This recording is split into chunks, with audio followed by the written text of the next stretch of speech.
ہماری ویڈیوز دیکھنے کے لیے ہمارے چینل صراط جنت کو سبسکرائب کریں۔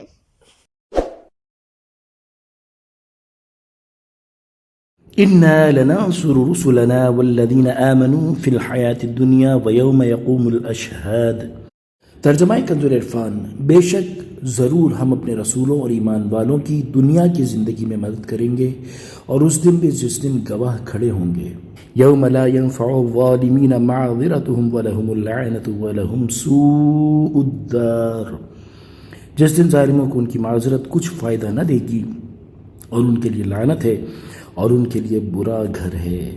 تفسیر صراط الجنان۔ اس سے پہلی آیات میں جہنم کے اندر کافروں کے باہمی جھگڑے کا ذکر ہوا، اور اب یہاں سے رسول علیہ السلام اور ان پر ایمان لانے والوں کا ذکر کیا جا رہا ہے کہ دنیا اور آخرت میں ان کی مدد کی جائے گی۔ چنانچہ ان آیات کا خلاصہ یہ ہے کہ بے شک ضرور ہم اپنے رسولوں علیہ السلام اور ان پر ایمان لانے والوں کو غلبہ عطا فرما کر، مضبوط حجت دے کر اور ان کے دشمنوں سے انتقام لے کر دنیا کی زندگی میں ان کی مدد کریں گے، اور قیامت کے اس دن بھی ان کی مدد کریں گے جس دن فرشتے رسولوں علیہ السلام کی تبلیغ اور کفار کی تکذیب کی گواہی دیں گے۔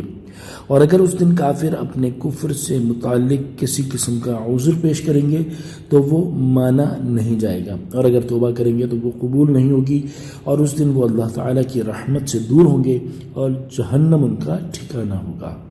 وَلَقَدْ آتَيْنَا مُوسَى الْهُدَى وَأَوْرَثْنَا بَنِي إِسْرَائِيلَ الْكِتَابَ۔ اور بے شک ہم نے موسیٰ کو رہنمائی عطا فرمائی اور بنی اسرائیل کو کتاب کا وارث کیا۔ ہدی و ذکری لأولی الالباب، عقل مندوں کی ہدایت اور نصیحت کے لیے۔ تفسیر صراط الجنان۔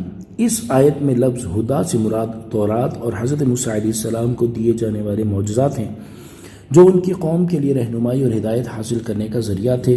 نیز اس سے حضرت موسیٰ علیہ السلام کو عطا کیے جانے والے وہ کثیر علوم بھی مراد ہو سکتے ہیں جو دنیا اور آخرت میں نفع مند ہیں، اور بنی اسرائیل کو جس کتاب کا وارث بنایا گیا اس سے مراد تورات ہے۔